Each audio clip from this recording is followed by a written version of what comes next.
Okay so स्वागत है आप सभी का। चैप्टर चल रहा है फॉर्म्स ऑफ मार्केट स्ट्रक्चर और पिछली क्लास में खत्म किया है परफेक्ट कंपटीशन। कौन होता है परफेक्ट कंपटीशन में प्राइस मेकर? जल्दी जल्दी बताते रहो, ये रैपिड फायर की तरह बताया करो स्टार्टिंग वाले। इंडस्ट्री और कौन होता है प्राइस इंडस्ट्री टेकर? फर्म ठीक है, अब मैं लाइन बोलूंगा उसको कंप्लीट करना है। In perfectly competitive market firm can sell dash amount of output at dash price. Constant price. उससे पहले भी था एक डैश। रिपीट करो। A firm can sell dash quantity of output at dash price. As much as they want. Any quantity at the fixed price. Yes, any quantity at the given price. ठीक है, उसके अलावा इसके कुछ features जल्दी जल्दी से बता दो मेरे को, जल्दी जल्दी बता दो। देखो तुम लोग कितने हो, 7 हो, और इसके जो मेजरली फीचर थे वो 7 ही थे। ठीक है, Very AR MR और डिमांड कर्व को छोड़ के बाकी।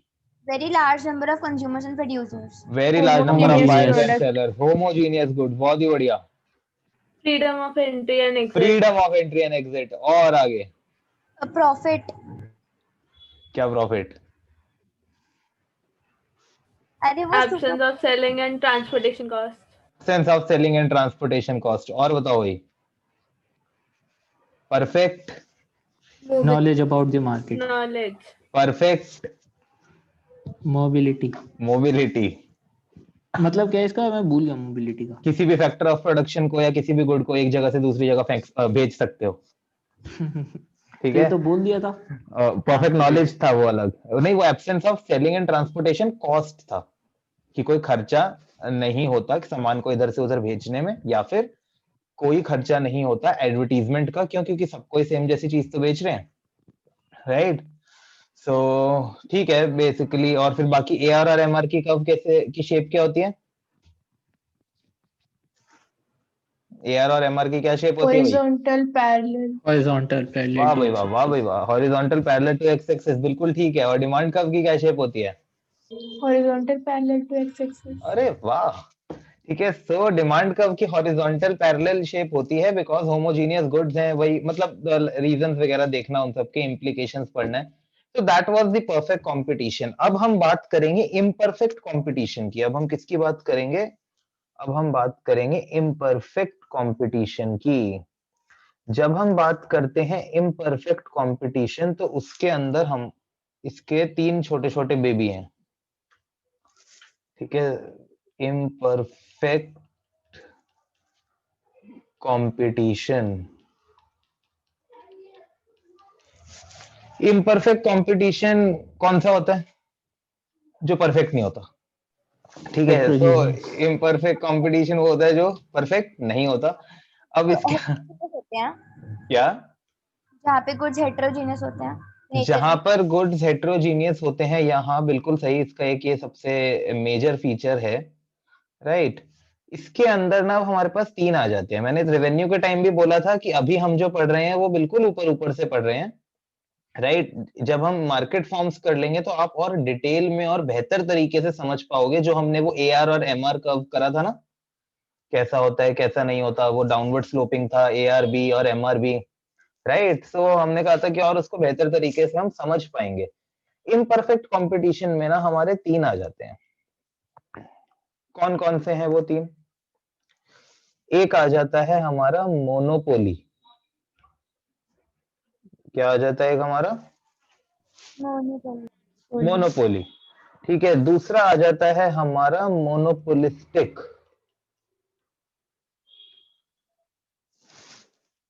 राइट? और तीसरा आ जाता है हमारा ओलिगोपोली। तीसरा हमारा क्या आ जाता है? ओलिगोपोली। ठीक है, पहला आया मोनोपोली, दूसरा आया मोनोपोलिस्टिक, और तीसरा क्या आ गया? ओलिगोपोली। अब ये मोनोपोली से क्या समझ में आता है तुम लोगों को? क्या होता है ये मोनोपोली? ये सर एक गेम का नाम होता है जिसमें बिजनेस जैसा कुछ होता है। ये गेम का नाम होता है। वाह, सबसे बढ़िया आंसर जो मोनोपोली मेरे को मतलब मिला कि है वो है अपनी किसी को अपनी मार्केट में आने नहीं देना, मतलब अपनी पूरी गेम जमा के रखना, मतलब कि तुम ही यहाँ के सेलर हो और किसी को आके मत। अच्छा, हम ही हम हैं। ठीक है, सो हाँ। अच्छा एक बात देखो ना, मोनो का मतलब क्या होता है? Mono, one. तो मोनो सिंगल कॉम्पिटिटर होता है, राइट, सिंगल मोनो का मार्केट। मतलब होता है सिंगल। ठीक है, तो मोनोपोली ग्रीक वर्ड से आया है। मोनो का मतलब होता है क्या? सिंगल। मोनो का मतलब होता है सिंगल। ये सिंगल कौन सा? मतलब अकेला, ये वो वाला सिंगल नहीं है, सिंगल रिलेशनशिप वाला। ठीक है, तो ये सिंगल मतलब अकेला, सिंगल। राइट, तो ये तो हो गया मोनो, सिंगल। और दूसरा वर्ड जो होता है, एक होता है पोलस। पोलस का मतलब होता है सेलर। क्या मतलब होता है उसका? सेलर। राइट, सो मोनोपोली ग्रीक वर्ड से आया है, जिसका मतलब है क्या? Single seller. ठीक है, सिंगल सेलर बोलते ही चीजें क्लियर हो जाती हैं भाई। सिंगल सेलर मतलब single seller dominate the market. ऐसा प्रोडक्ट बना रहा है जो सिर्फ वही बना रहा है। राइट, ऐसा प्रोडक्ट बना रहा है जो सिर्फ वही बना रहा है, सिर्फ वही बेच रहा है। तो इंडस्ट्री भी वही है और फर्म भी वही है। राइट, एक प्रोडक्ट है जो एक्स बेचता है, तो एक्स क्या हो गया? फर्म। वो प्रोडक्ट सिर्फ एक्स ही बेचता है, तो वो एक्स क्या हो गया? इंडस्ट्री। यस और नो? इतनी बात समझ में आई? Yes sir. वीडियो ऑन कर लो सारे। सर आज ना वाईफाई नहीं चल रहा। हमेशा कुछ ना कुछ मेरा बहाना, हमेशा कुछ ना कुछ बहाना। सर बहाना जिसको नहीं, इस करना है बार कर मेरे लो, से नहीं जिसको होगा। नहीं करना, जिसको करना है करो, जिसको नहीं करना मत करो। सब बंद कर दो, कर दो, सब बंद कर दो। रिया, उत्कर्ष, आप लोगों ने कोई बुरा काम थोड़ी ना किया है। आपको क्यों सजा देनी है? आप भी बंद कर दो। राइट, सो ओके, तो अब हाँ, तो हमने क्या कहा कि भाई मोनोपोली मतलब, मोनो मतलब सिंगल, पोलस मतलब सेलर। एक ही सेलर है जो पूरी मार्केट को डोमिनेट करता है। ठीक है, उस सेलर को ही सामान, एक जो सामान वो बनाता है वो सिर्फ वही बेचता है। तो मतलब अगर मैं बात करूं, मैं एक छोटा सा एग्जांपल अगर यहां पर लेना चाहूं, रेलवेज जो है एक सर्विस है। राइट, रेलवे क्या है? एक सर्विस है। तो अगर हम इंडियन रेलवेज की बात करें, इसका सेलर कौन है? इसका सेलर कौन है? गवर्नमेंट। गवर्नमेंट है। तो गवर्नमेंट क्या हो गई? फर्म हो गई। राइट, इंडस्ट्री क्या होती है? मैंने पिछली क्लास में बताया था, A group of firms selling the same product. Same kind of product. Right, group of firms selling same kind of product. Right, तो यहां पर अगर हम बात करें तो गवर्नमेंट ही चलाती है रेलवेज, और कोई तो चला ही नहीं सकता। पिछली बार भी मैंने बताया था ये चीज। राइट, तो क्या मैं बोल सकता हूं गवर्नमेंट ही फर्म भी है, गवर्नमेंट ही इंडस्ट्री भी है? यस और नो? सो मोनोपोली की एक खास बात हमें पता लग गई क्या? There is no difference between the firm and industry. Right, so कोई डिफरेंस नहीं है फर्म में और इंडस्ट्री में। और क्या एग्जांपल हो सकता है? दिल्ली जल बोर्ड। राइट, दिल्ली जल बोर्ड गवर्नमेंट का है। ठीक है, गवर्नमेंट चलाती है उसको। सर आप हाँ बोलो। अभी आप क्या कह रहे हो, फर्म और इंडस्ट्री में कोई फर्क नहीं है? कोई फर्क ही नहीं रह गया ना, क्यों? क्योंकि एक ही फर्म है, मतलब गवर्नमेंट ही है, वही इंडस्ट्री है अपने आप में, है ना? राइट, सो हाँ, तो अब भाई कोई फर्क ही नहीं रह गया, फर्म भी वही है, इंडस्ट्री भी वही है। तो मतलब there is no difference between firm and industry. अब आ जाती है प्रॉब्लम वाली बात। फर्म और इंडस्ट्री में कोई भी डिफरेंस सर? नहीं है। हाँ बोलो विधि। ये और मोनोपोलिस्टिक ना हमारी टीचर ने नहीं करवाया, कटवा हैं? दिया। हाँ, ओलिगोपोली करवाया इसमें बस। ओलिगोपोली तो हट गया सिलेबस से। नहीं, बस ओलिगोपोली हमें करवाया, बाकी ये दोनों नहीं करवाए। तो आपको मैं अलग से करा दूंगा विधि ओलिगोपोली, बिकॉज ओलिगोपोली सिलेबस से हट गया है, मोनोपोली और मोनोपोलिस्टिक सिलेबस में है सीबीएसई के अकॉर्डिंग। ठीक है, तो मैं आपको सर ओलिगो हमारी टीचर पागल है। नहीं, ऐसे नहीं बोलते, ऐसे बिल्कुल नहीं बोलते। सर पढ़ गलत लिया होगा। ठीक है, बाकी ये है कि विधि अगर आपको मैं मोनोपोली और मोनोपोलिस्टिक करा दूंगा ना, उसके बाद आपको ओलिगोपोली ना वैसे ही समझ आ जाएगा ज्यादातर, क्योंकि काफी सारे पॉइंट्स सर आता सेम है। ही है, पेपर हो चुका है हमारा वैसे। अच्छा, पेपर हो गया, ओलिगोपोली करा भी दिया, पेपर भी ले लिया। हाँ, अभी फर्स्ट टर्म में आया था। हाँ बट ठीक है, बट विधि फिर भी मोनोपोली और मोनोपोलिस्टिक ध्यान से सुन लो, बिकॉज मुझे ऐसा लगता है लास्ट तक आते आते ना ये करा देंगे ये भी, राइट। सो बिकॉज ये जरूरी है काफी। तो अच्छा, अब देखो, there is no difference between the firm and industry. जो प्रोडक्ट हमको वो बेचता है, देखो एक टर्म होती है परफेक्ट सब्स्टिट्यूट, मतलब तुम एक की जगह दूसरा प्रोडक्ट यूज कर लो, कोई फर्क नहीं पड़ता। ऐसी मार्केट हम पिछली बार कर चुके हैं, वो कौन सी थी? imperfect perfect perfect competition. Perfect competition में सारे गुड्स जो थे वो एक दूसरे के क्या थे? परफेक्ट सब्स्टिट्यूट थे। एक की जगह दूसरा यूज कर लो, कोई फर्क नहीं पड़ता। दूसरा टर्म होता है क्लोज सब्स्टिट्यूट। क्लोज सब्स्टिट्यूट क्या हो गया? कोलगेट की जगह तुमने कोई और टूथपेस्ट ले लिया, राइट, पतंजलि ले लिया, क्लोज सब्स्टिट्यूट। कोका कोला की जगह पेप्सी ले ली, क्लोज सब्स्टिट्यूट। एक्वाफिना की जगह बिस्लेरी ले लिया, क्लोज सब्स्टिट्यूट। बट क्या मोनोपोली में कोई क्लोज सब्स्टिट्यूट भी है तुम्हारे पास? कोई भी क्लोज सब्स्टिट्यूट है? पानी का कभी कोई क्लोज सब्स्टिट्यूट हुआ है, या रेलवे का कभी कोई क्लोज सब्स्टिट्यूट हुआ है? बताओ। नहीं सर। तो सर एक, हाँ बोलो। इसमें फर्म और इंडस्ट्री सेम है जैसे, हाँ, तो प्राइसेस को कितना लोगों का फायदा उठा सकते हैं अगर ज्यादा प्राइसेस भी आ रहे हैं, अभी इस पॉइंट के बाद उसी पे तो आ रहा हूँ, बिल्कुल उसके ऊपर ही आ रहा हूँ मैं। सबसे पहले no close substitute, no close substitute available. इतनी बात समझ में आई सबको? पहले बताओ कि कोई क्लोज सब्स्टिट्यूट नहीं। यस और नो तो बोलते रहो सारे। Yes sir. अब भाई Yes, sir. Close substitute available नहीं है, तो आ गई है प्रॉब्लम वाली बात।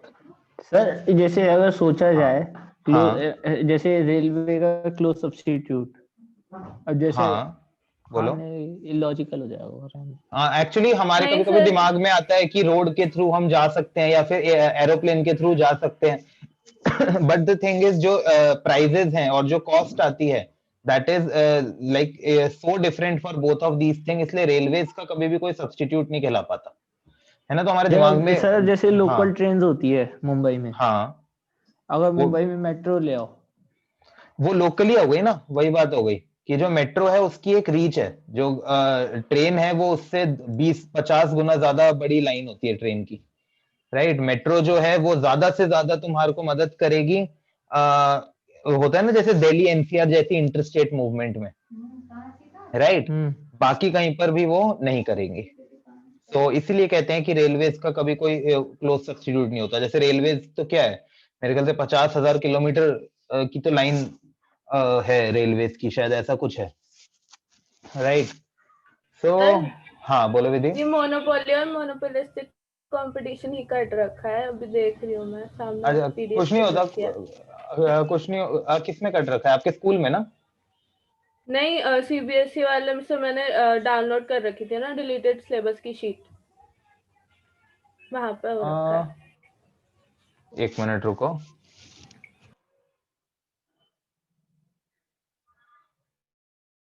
हमारे 20 minute waste.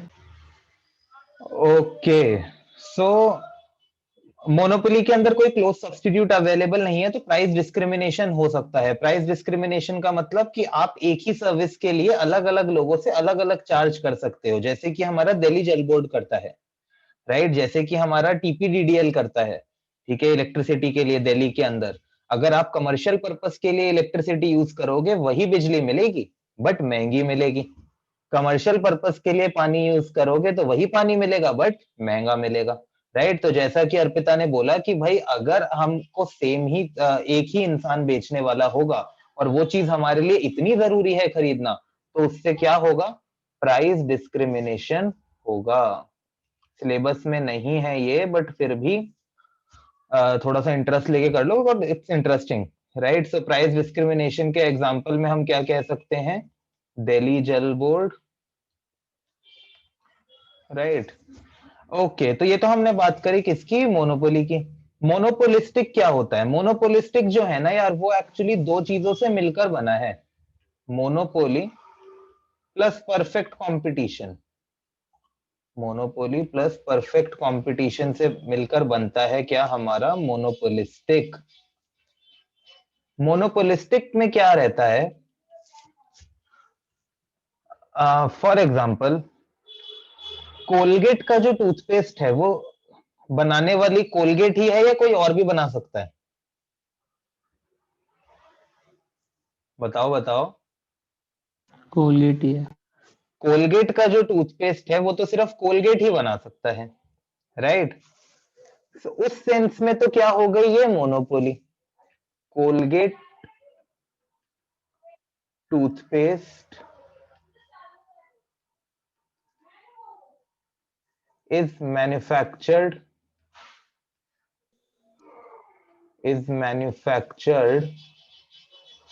only by Colgate, right? But क्या टूथपेस्ट बनाने वाली सिर्फ एक ही फर्म है या बहुत सारी फर्म है? बहुत सारी। सारी है। उस सेंस में हो गया ये perfect.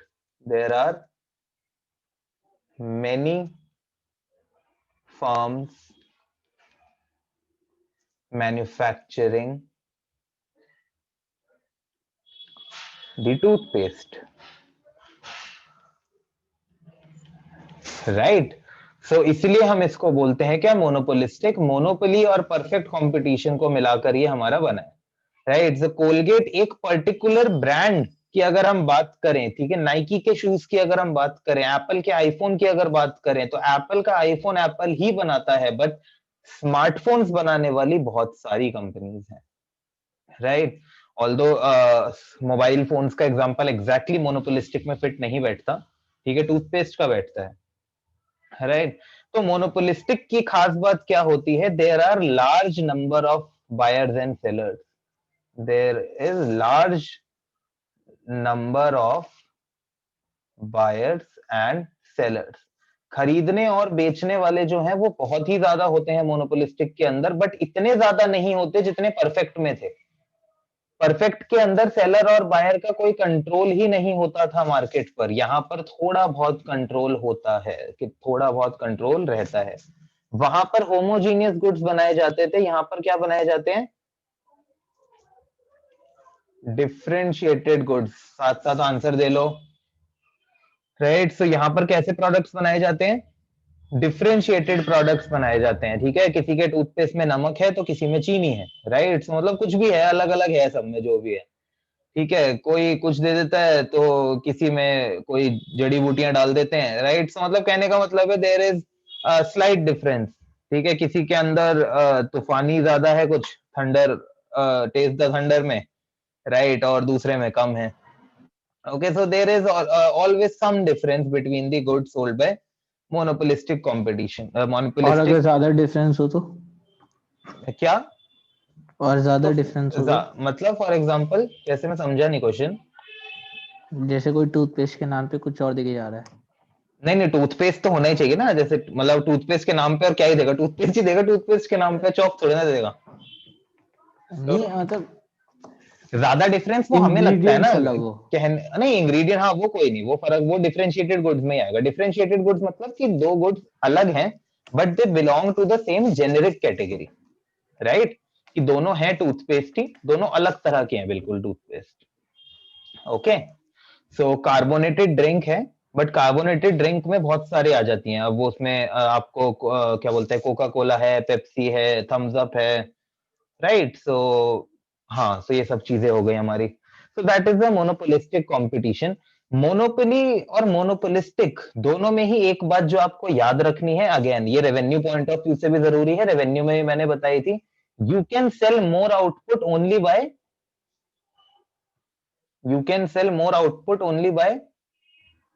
Only at the same price. reducing the price। Monopoly और मोनोपोलिस्टिक के अंदर बात कर रहा हूं मैं, इम्परफेक्ट कंपटीशन में। अगर हाँ, तो आपको ज्यादा सामान तभी बेच सकते हो अगर आप अपने प्राइसेस को कम करोगे। अब किसी किसी के दिमाग में आया किसी में कि मैं मोनोपोली में ऐसा कैसे कह सकता हूं?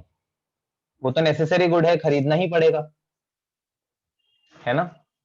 आता है ना कभी कभी कि भाई मोनोपोली तो नेसेसरी गुड है, वो तो खरीदना ही पड़ेगा, पैसे बढ़ा दिए तो भी लेना पड़ेगा पानी तो। बस हम ये कह सकते हैं, मैंने एक चीज आपको शुरू से बोलता आ रहा हूं जब इलास्टिसिटी ऑफ डिमांड कराया था, परफेक्टली इनइलास्टिक और परफेक्टली इलास्टिक दोनों सिर्फ किताबों में ही होता है, एक्सट्रीम सिचुएशन है दोनों।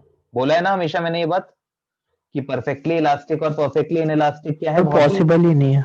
हाँ वो पॉसिबल नहीं है।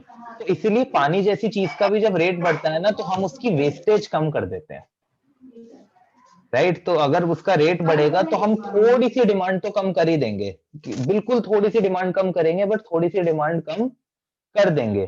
तो क्या मैं ये बोल सकता हूं कि मोनोपोली और मोनोपोलिस्टिक दोनों में ही you can sell more output,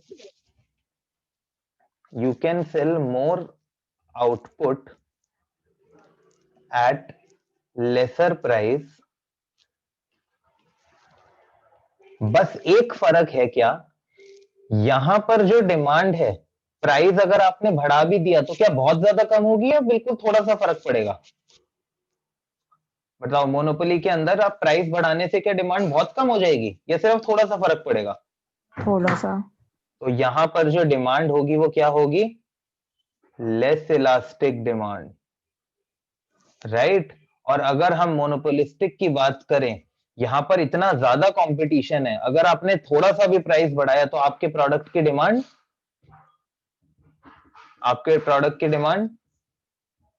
काफी ज्यादा बढ़ जाएगी, काफी ज्यादा कम हो सकती है। तो यहां पर कैसी डिमांड होगी, हाईली इलास्टिक। मोर elastic, relatively elastic, highly elastic demand. यहां पर जो डिमांड कर्व है वो कैसा बनेगा, स्टीपर। और यहां पर कैसा बनेगा,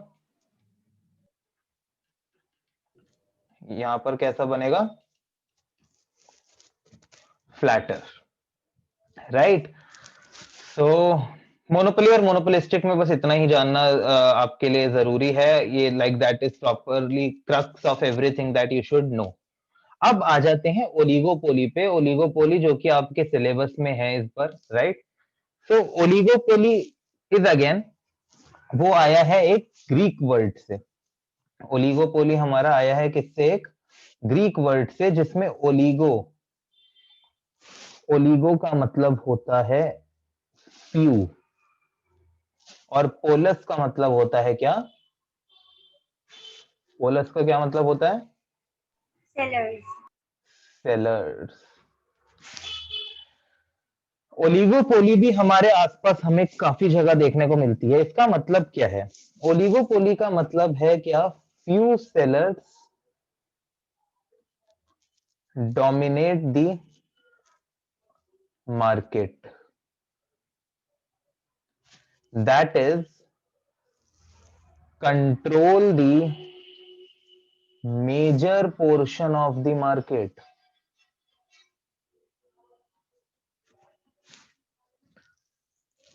मार्केट के अंदर जो ये प्रोडक्ट्स बना रहे हैं, वो प्रोडक्ट्स बनाने वाली बहुत सी फर्म्स हैं, बहुत सारे लोग हैं जो वो चीज बना रहे हैं, बट सिर्फ कुछ ही फर्म्स हैं जिन्होंने उसके ऊपर अपना मेजर कंट्रोल बनाकर रखा हुआ है।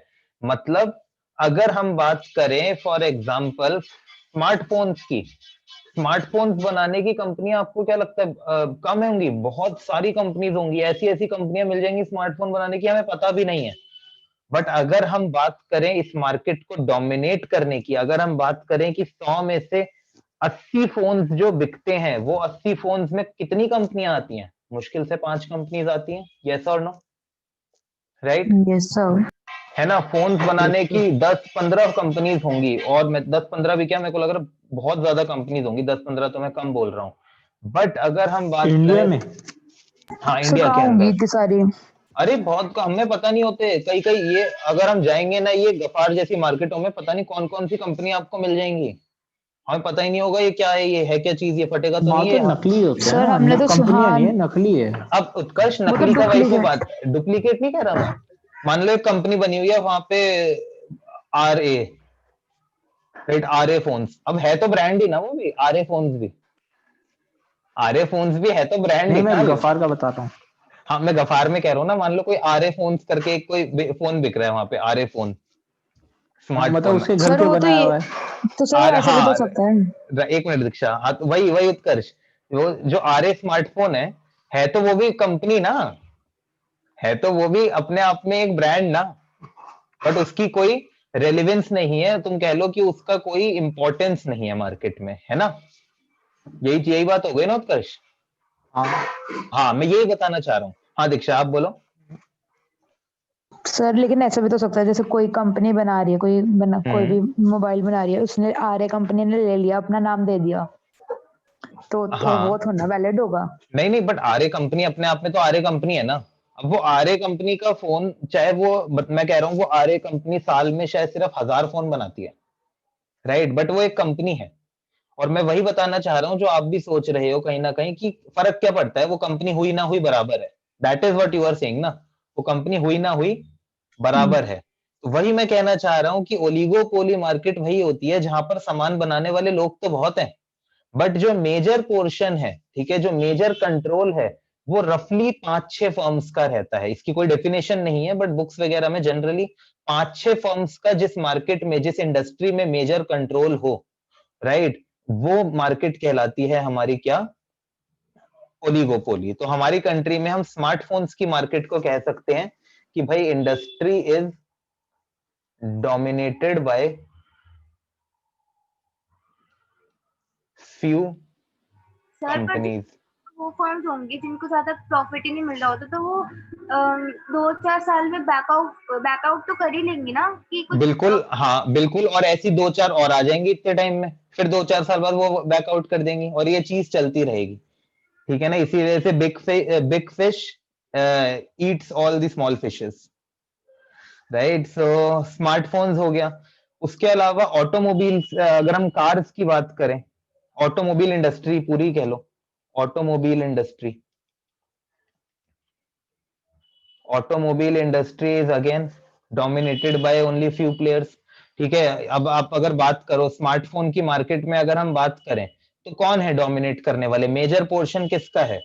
सैमसंग का, राइट। उसके अलावा आईफोन को नहीं ले सकते हम उसमें, काइंड ऑफ ले सकते हैं और नहीं भी ले सकते, बिकॉज आईफोन महंगा फोन है, उसके उसमें खरीदने, महंगा की बात हुई ना, कंपटीशन की बात है, नहीं कंपटीशन भाई मैं नहीं भाई मैंने क्या बोला, फ्यू सेलर्स कहा गया dominate the major portion of the market. अब नाउ इट डिपेंड्स कि आप पोर्शन वैल्यू को ले रहे हो या वॉल्यूम को ले रहे हो। अगर आप वैल्यू को ले रहे हो तो आप आईफोन ले सकते हो, बट अगर आप वॉल्यूम को ले रहे हो, जो कि जनरली वॉल्यूम को लिया जाता है कि मेजरली नंबर ऑफ प्रोडक्ट्स किसके ज्यादा बिक रहे हैं, उस केस में आप आईफोन को नहीं ले सकते, because number of smartphone sold by iPhone are way less than the number of smartphones sold by any other company like Samsung और अगर हम जैसे मार्केट एडवर्टाइजमेंट वगैरह का पार्ट ले, तो जैसे ये सैमसंग, एप्पल, हाँ और इनकी जो एडवर्टाइजमेंट का जो एक शेयर होता है वो सबसे ज्यादा होता है। एडवर्टीजमेंट की बात नहीं हो रही, advertisement is the indirect expense, वो तो आप कितना भी कर दो, that depends upon how cash rich you are, ठीक है। आप जितना एडवर्टीजमेंट करना चाहो कर दो। एडवर्टीजमेंट में तो माइक्रोमैक्स ह्यूज जैकमैन को लेकर आ रहा था, राइट। सो एडवर्टीजमेंट में तो जो छोटे ब्रांड होते हैं कभी वो सबसे ज्यादा पैसा खर्च करते हैं, डायमंड का चिप सलमान खान को लेकर आता है, राइट। सो हाँ डायमंड चिप्स आते वीवो हैं एड, आईपीएल स्पॉन्सर कर रहा है। एग्जैक्टली। सो हाँ, तो ऑटोमोबाइल इंडस्ट्री के अंदर जो मेजर है वो कौन है हमारे, मारुति हो गया, राइट। उसके अलावा अपना टाटा हो गया, होंडा होंडा होंडा हो गया और hyundai हो गया, बाकी सारे और बिकते हैं। टाटा का मार्केट में स्टैंड कर रहा है। अरे टाटा, अरे भाई टाटा सेकंड लार्जेस्ट वो है मैन्युफैक्चरर कार्स का, वो समझ नहीं आता, वो धीरे, वो बड़ा साइलेंट प्लेयर है, वो आगे आगे बढ़ता रहता है। सो राइट, सो ये हो गया हमारा क्या, ये 4 कंपनीज हो गई। तो दिस इज ओलिगोपोली, राइट। तो ओलिगोपोली के बारे में थोड़ी सी डिटेल में बात कर लेते हैं, राइट। सो ओलिगोपोली, सबसे पहला हमने क्या बोला, ओलिगोपोली में क्या होते हैं हमारे फ्यू सेलर्स, ये मैंने आपको बता दिया, ठीक है, few sellers dominate the market. Okay, few sellers dominate the market। और अगर हम यहाँ पे गुड्स की बात करें तो यहाँ पर दोनों तरह के प्रोडक्ट्स होते हैं, होमोजीनियस एंड डिफरेंशिएटेड गुड्स। मैं एग्जांपल देता हूं आपको कैसे। होमोजीनियस एंड डिफरेंशिएटेड प्रोडक्ट्स, अगर आप सीमेंट की बात करो, सीमेंट एक ऐसा प्रोडक्ट है जो आप किसी भी कंपनी का लो वो सेम होता है। जो एक बेसिक सीमेंट आता है वो आप किसी भी कंपनी का लो, जेके का लो या अंबुजा का लो या एसीसी का लो, राइट, सारे सीमेंट जो है वो बिल्कुल सेम होते हैं, बिकॉज उसकी एक बेसिक स्टैंडर्ड गाइडलाइन बनाई हुई है किसने, गवर्नमेंट ने, और उसके अकॉर्डिंग ही आपको सीमेंट बनाना पड़ता है। बट फिर भी जेके हो गया, अंबुजा हो गया, एसीसी हो गया, और कामधेनु नहीं, एक आधी और कंपनी है, इन्हीं का सीमेंट ज्यादा बिकता है, बाकियों का सीमेंट उतना नहीं बिकता। इन्हीं का सीमेंट ज्यादा बिकता है, बाकियों का सीमेंट इतना नहीं बिकता। तो मैं बोल सकता हूं कि प्रोडक्ट तो हर कोई सेम बना रहा है, बट फिर भी कुछ ही लोगों का प्रोडक्ट एक का नहीं बिक रहा, वो ना तो मोनोपोली जैसा कुछ हो जाता, कुछ लोग हैं, right. So when firms compete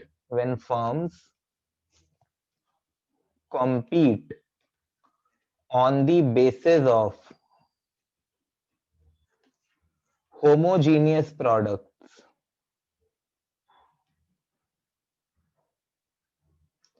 it is known as pure oligopoly. इसको हम क्या बोलते हैं, प्योर ओलिगोपोली, राइट। राइट, इतना समझ में आया।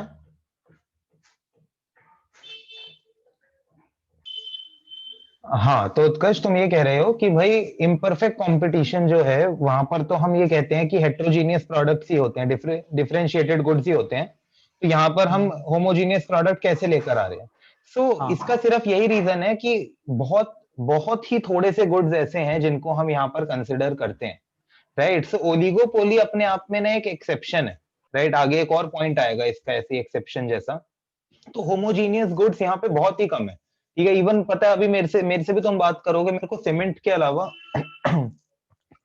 पहले एक एग्जांपल याद आ रहा था, अभी मैं वो भी भूल गया हूँ। तो दो एग्जांपल से ज्यादा याद नहीं आ पाते, राइट।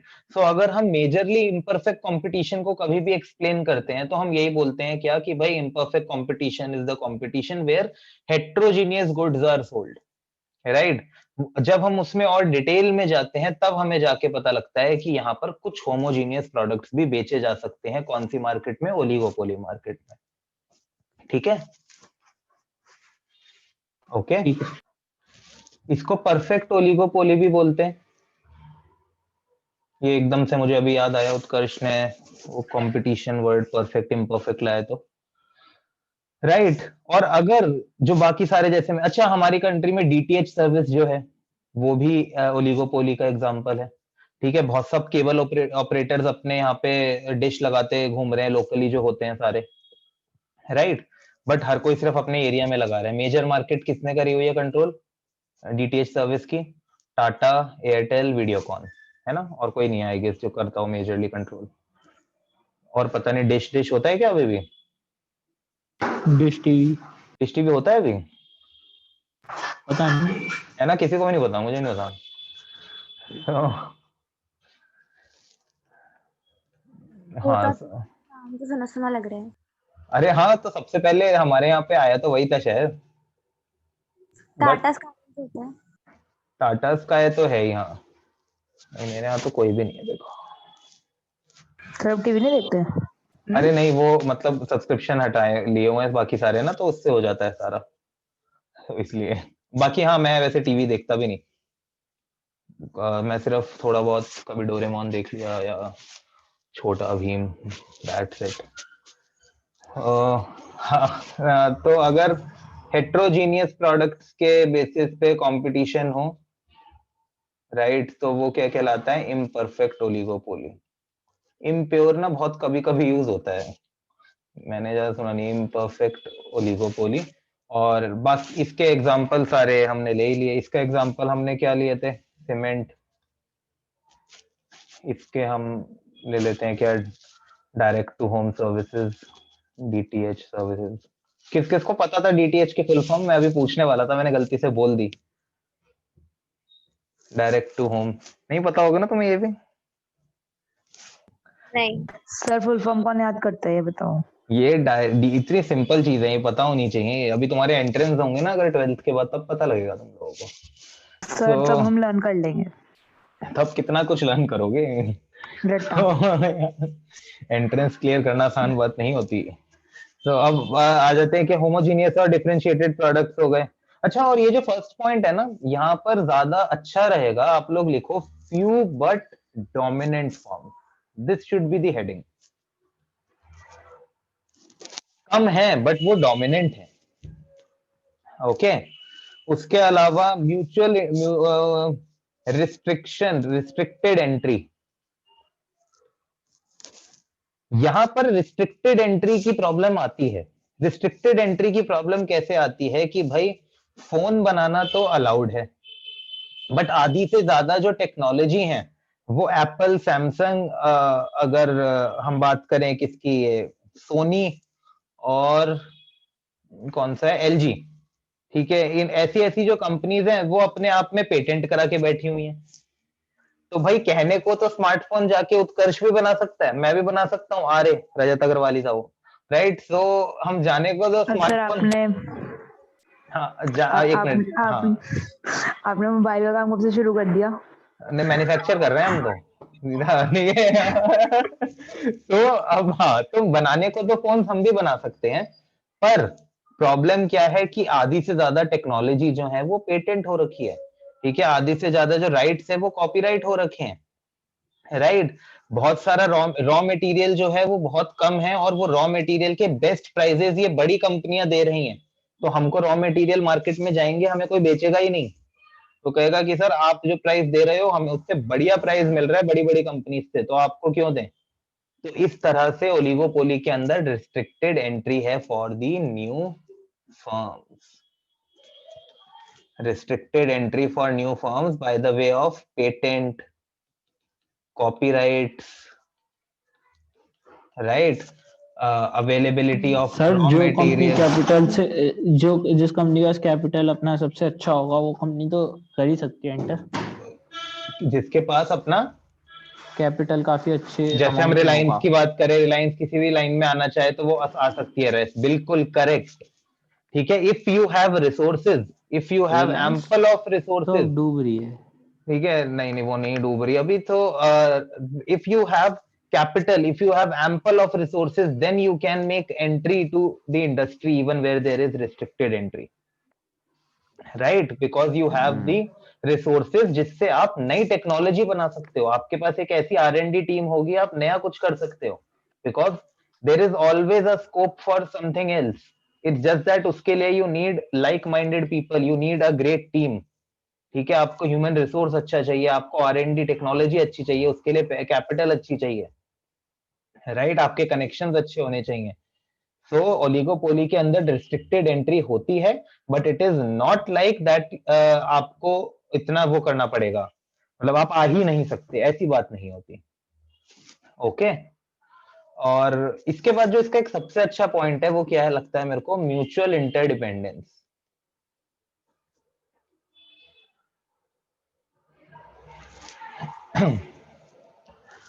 टाटा स्काई कोई ऑफर निकालेगा, उसके थोड़े दिन बाद ही कोई, या थोड़े दिन भी क्या यार, मतलब हाँ बिल्कुल थोड़े दिन के अंदर ही दूसरी कंपनी भी निकाल देती है, नहीं निकाल देती ऑफर कोई ना कोई, राइट। सर अगर दिवाली पे, एक मिनट, अगर दिवाली पे मारुति को डिस्काउंट देना स्टार्ट करेगा मारुति सुजुकी, क्या होंडा नहीं देगी उस टाइम पे डिस्काउंट? बताओ। देगी। देगी। तो क्या तो मैं बोल, मार्केट में स्टैंड हाँ करना तो देंगे ही। राइट। तो इसका मतलब अगर हमें पता है कि सिर्फ 3-4 फर्म्स ही हैं जिनसे मैं कॉम्पीट कर रहा हूं, तो उनके डिसीजन से मेरी स्ट्रैटेजी इन्फ्लुएंस होती है या नहीं होती? होती है। Right. So strategies and decision, या फिर हम ये कह सकते हैं decisions taken by one firm affects the influences the strategy of another firm. Okay अगला पॉइंट भी मुझे बहुत ज्यादा पसंद है, which is price rigidity. Example, ये किसी के यहाँ गाने चल रहे हैं, कौन है ये? Okay, price rigidity.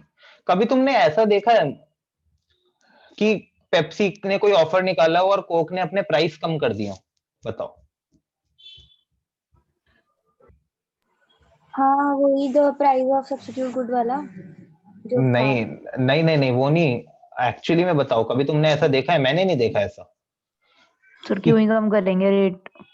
हम नहीं, क्यों ही क्या, तो कुछ नहीं होता, करने को कर सकते, बट ये बताओ देखा कभी कि कोक और पेप्सी रेट कम करके खेल रहे हो एक दूसरे के साथ? नहीं, एक ऑलरेडी ऑफर निकालता है, दूसरा भी ऑफर निकाल देगा, एक कुछ कैशबैक जैसा कुछ निकालेगा, दूसरा भी निकाल देगा, बट कभी भी ऐसा नहीं होगा कि भाई एक की 75 की बॉटल है तो वो कहेगा मैं 70 कर रहा हूं। ऐसा कभी देखा है? प्राइस वॉर देखिए कभी भी ओलिगोपोली फर्म्स के अंदर। मैं माउंटेन ड्यू और कोक के बीच में देखी है। प्राइस वॉर कैसे हुई? कब कब बताओ? क्वांटिटी वॉर, प्राइस बताओ, प्राइस वॉर। जब माउंटेन ड्यू के प्राइस 40 हुए थे, हाँ 35 से, तब पहले कोक ने करा था, क्वांटिटी भी कम कर दी थी, क्वांटिटी कम करी थी। नहीं, वो मैं आपकी बात समझ रहा हूँ, आप सही कहना, आप ये कहना चाह रहे हो कि पर एमएल की जो प्राइस थी एक तरह से वो तो कम ही हो गई ना।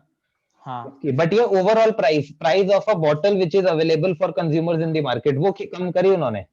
सर ये लोग पागल बनाते हैं हमें, ऐसे बोलेंगे कि मतलब कुछ नई इंट्रोड्यूस कर देंगे नई क्वांटिटी और बोल देंगे, मतलब ऐसा दिखाएंगे हाँ, मैं वही कहना चाह रहा हूँ नहीं, कि जैसे माउंटेन ड्यू की क्वांटिटी सेम थी और उसका बस प्राइस इंक्रीज हुआ मैं था, समझ गया आपकी बात और उत्कर्ष, कोक आप की जो प्राइस कहना चाह रहे हो, प्राइस सेम। हाँ आप ये कहना चाह रहे हो 1 ml के लिए जो हम पहले पे कर रहे थे वो ज्यादा था और 1 ml के लिए जो बाद में पे कर रहे थे वो कम था, है ना? तो बिल्कुल सही बात है आपकी कि एक चीज सस्ती हो गई और दूसरी उतनी की उतनी थी, राइट? बट जो बॉटल मार्केट, जब हम एक इंसान बाहर जाके पैसा खर्चने जाता था उस बॉटल पे, उसको वो उतने ही पैसे दे रहा था, यस और नो? नहीं, एक ने पर एमएल क्वांटिटी भी तो डिक्रीज करी थी। मैं समझ गया आपकी बात, मैं ये कह रहा हूँ अच्छा। कोका कोला की बॉटल पहले भी अगर 35 की थी तो बाद में भी 35 की ही थी ना, चाहे क्वांटिटी बढ़ा दियो या हाँ। कम कर दियो, है ना? हाँ, वो तो उतने हाँ। की थी ना, तो that is what I am saying. 25% extra, 25% कम, 25% सॉरी कम तो नहीं, 25% एक्स्ट्रा, 20% एक्स्ट्रा, 50% एक्स्ट्रा, वो ऐसा कर देंगे, बट कभी भी प्राइस चेंज नहीं करेंगे। ओलिगोपोली मार्केट की ये खास बात है कि वो प्राइस चेंज नहीं करते। वो इसलिए प्राइस चेंज नहीं करते बिकॉज उन्हें पता है कि यार हमारा 3 फर्म के साथ कंपटीशन है, अगर प्राइस वॉर में चले गए तो अल्टीमेटली फ्री में सामान बांटना पड़ेगा। 2 रुपए मैं कम करूंगा, फिर वो सामने वाला 2 रुपए कम करेगा, फिर मैं 3 रुपए कम करूंगा, फिर वो सामने वाला 3 रुपए कम करेगा। That's why they never indulge into a price war, right? Because उन्हें पता है कि ultimately they are mutually interdependent on each other and there are only few firms like them who are dominating the market. So firms in oligopoly market do not indulge in don't indulge in what? Price war. Price war.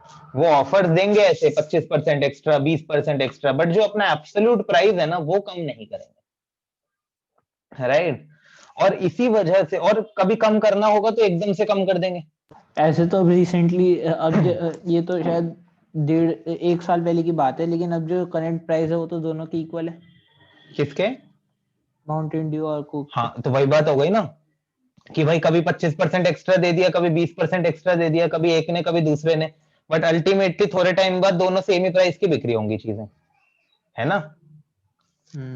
That is what I am saying कि oligopoly market के अंदर there is always a price rigidity. कोई एक चीज के, और अगर हम डीटीएच सर्विसेज की बात करें, कोई एक किसी चीज में थोड़े से ज्यादा चार्ज कर रहा होगा तो वो दूसरा किसी और चीज में उससे थोड़े से ज्यादा चार्ज कर रहा होगा, राइट। इसी तरह हम कार्स में अगर बात कर लें, किसी कंपनी की, वाईफाई नेटवर्क। ठीक है, वाईफाई के अंदर, वाईफाई में तो ना मुझे पता नहीं अब ओलिगोपोली कह सकते हैं नहीं उस मार्केट को। मेरे को तो तीन कंपनियों के अलावा, दो कंपनियों के अलावा कोई पता ही नहीं है वैसे बड़ी कंपनी, तीन, एयरटेल, जियो और एमटीएनएल। सो कोई बड़ी कंपनी तो पता नहीं इसके अलावा तीसरी।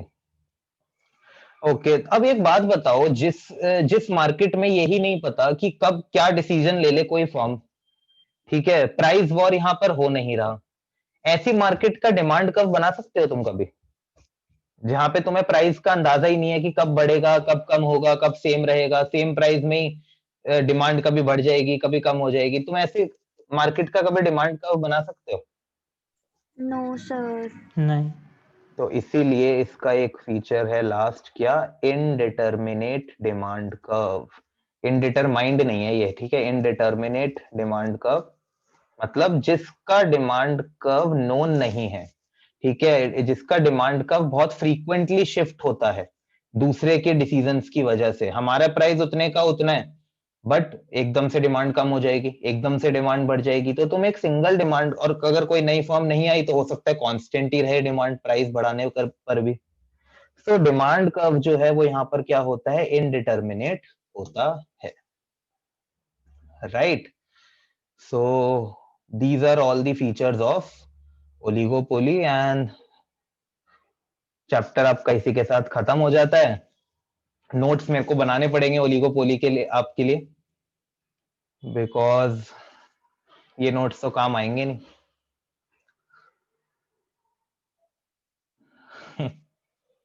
ये बहुत बुरा लगता है, इट्स वेरी डिसहार्टनिंग। अच्छा, एक बहुत इंपॉर्टेंट चीज, हाँ, ये दो टर्म्स जरूर कभी कभी किसी के एग्जाम में पूछ ली जाती हैं, परफेक्ट कंपटीशन से रिलेटेड है ये। एक होता है break even point. Break even point किसी भी उस पॉइंट को कहते हैं जहां पर दो चीजें इक्वल हों। हम अपनी माइक्रो इकोनॉमिक्स में दो चीजों की बात करते हैं, रेवेन्यू और कॉस्ट। किसकी बात करते हैं हम, किसकी बात करते रेवेन्यू हैं? और कॉस्ट। सो ऐसा Revenue पॉइंट और जहां cost। पर हमारा टोटल रेवेन्यू और टोटल कॉस्ट इक्वल हो, वो क्या कहलाता है, break even point, right. Okay, ये सर। एक नंबर का क्वेश्चन आ सकता है ये। दूसरा आ जाता है शटडाउन पॉइंट। शटडाउन पॉइंट कौन सा पॉइंट होगा? एक बिजनेस के अंदर दो तरह के खर्चे होते हैं, कौन कौन से? इम्प्लिसिट और एक्सप्लिसिट। अरे अच्छा। मतलब एक्सप्लिसिट के अंदर ही टोटल फिक्स कॉस्ट और टोटल वेरिएबल कॉस्ट। जब एक इंसान अपना बिजनेस शुरू करता है तो वो क्या सोच के शुरू करता है कि मेरे फिक्स कॉस्ट रिकवर हो जाए जल्दी से? सोचता है वो कभी ऐसा बिजनेस स्टार्ट करते हुए? बिजनेस स्टार्ट करते हुए तुम अगर एक मशीन डालोगे, ठीक है, या फिर एक बिल्डिंग रेंट पे लोगे, तुम कभी सोचोगे कि तुम उसका रेंट निकल जाए? तुम स्टार्टिंग में सिर्फ ये सोचोगे कि भैया जो वेरिएबल कॉस्ट है ना वो कवर हो जाए, मजदूरों की दिहाड़ी दे पाऊं, रॉ मटेरियल का खर्चा पे कर पाऊं, राइट, इलेक्ट्रिसिटी का बिल पे कर पाऊं, ठीक है। तो एक इंसान ये सोचता है कि अगर मैं वेरिएबल कॉस्ट भी कवर कर पा रहा हूं ना तो मैं बिजनेस चलाता रहूंगा। यस और नो, इतनी बात समझ में आई या नहीं आई कि मैं वेरिएबल कॉस्ट भी कर पा रहा हूं, राइट। अब बात यह आ जाती है क्या कि भाई तुम बिजनेस में सिर्फ और सिर्फ वेरिएबल कॉस्ट ही कवर कर पा रहे हो और फिक्स कॉस्ट कवर ही नहीं कर पा रहे, इवन आफ्टर थोड़ा टाइम हो गया है तुमको काम करते हुए, तो क्या तुम उस बिजनेस को और चला पाओगे? क्या तुम उस बिजनेस को एक नॉर्मल एजम्पशन के साथ बताओ और सस्टेन कर पाओगे एक टाइम के बाद? तुम No, अपनी फिक्स कॉस्ट निकाल ही नहीं पा रहे, तुम मशीनरी की मेंटेनेंस, बिल्डिंग का rent, salary of permanent employees, interest on loan, ये खर्चे तुम पूरे ही नहीं कर पा रहे, तुम सिर्फ और सिर्फ वेरिएबल कॉस्ट ही कवर कर पा रहे हो, तो क्या उत्कर्ष बिजनेस चला पाओगे? अगर वेरिएबल कॉस्ट कवर हो रही है तो हाँ। नहीं नहीं नहीं, स्टार्टिंग की बात नहीं हो रही ना, अब तुम्हें टाइम हो गया काम करते हुए, तुम फिक्स नहीं कॉस्ट सर, नहीं। निकाल ही नहीं पा रहे, है ना? नहीं। तो इसका मतलब अगर तुम बिजनेस में तुम्हारा जो रेवेन्यू है, ठीक है, जो बिजनेस में तुम्हारा रेवेन्यू है वो सारा वेरिएबल कॉस्ट जितना है, वेरिएबल कॉस्ट से ज्यादा नहीं है, वेरिएबल कॉस्ट से ज्यादा नहीं है, you are just earning enough to cover your variable cost, you are just earning enough to cover your, you are just earning enough to Variable cover your cost. variable cost. At that time you have to shut down the business and that is known as shutdown point, right? So मतलब actually at that point you don't have to shut down the business. उस time पे तुम ऐसे हो जाते हो कि भाई काम करूं या ना करूं कुछ फायदा तो हो नहीं रहा, जो भी पैसा आ रहा है वो सारा का सारा तो वेरिएबल कॉस्ट में जा रहा है, ना मेरी मेहनत का मेरे को मिल रहा है और ना मैंने जो कैपिटल लगाई है, जो फिक्स फैक्टर लगाए हैं उसका मेरे को कुछ मिल रहा है। सो इन अदर वर्ड्स, हाँ बोलो अर्पिता। तो सर दोनों केसेस में ना प्रॉफिट हो रहा है ना लॉस हो रहा है, बस चल रहा है। दोनों कौन से केसेस में? हाँ ऊपर वाले में और इधर भी, right right right, exactly. So even अगर इधर देखो शटडाउन पॉइंट में, तो यहाँ पर तो आपको लॉस ही हो रहे हैं कहीं ना, राइट, क्योंकि फिक्स कॉस्ट निकल ही नहीं रही, तो काइंड ऑफ आपको लॉस ही हो रहा है। So it is the situation when firm is indifferent, मतलब न्यूट्रल वेदर टू प्रोड्यूस और शट डाउन, और आगे जाएं या बंद कर दें, ठीक है। इसके अलावा थोड़े से खर्चे और बढ़े तो अब हम बंद ही करेंगे, राइट। अभी तक हम न्यूट्रल हैं। And it is a situation when firm is able to cover its variable cost only. तो शट डाउन पॉइंट होता है क्या? इसको मैंने दो तरह से लिखा हुआ है, price equal to average variable cost कह लो, या फिर दोनों साइड्स को क्वांटिटी से मल्टीप्लाई कर दो। प्राइस इंटू क्वांटिटी क्या हो जाएगा? टीआर, और एवीसी इंटू क्यू क्या हो जाएगा? टीवीसी। ओके, सो और प्राइस को हम और क्या कहते हैं? प्राइस को क्या कहते हैं और? Average revenue. Right, so total revenue equal to total variable cost कह लो, या फिर average revenue equal to average variable cost कह लो। सो वो तो ये एक नंबर के, ये बहुत ही फेवरेट क्वेश्चन है, जिस वजह से 99 रह जाते हैं बच्चों के कभी कभी, ठीक है। सो ओके, सो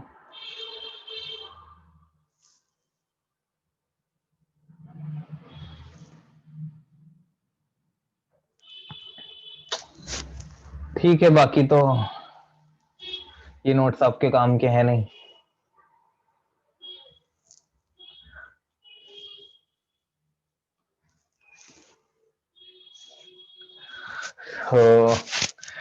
हाँ ठीक है, so that was all for the today's class.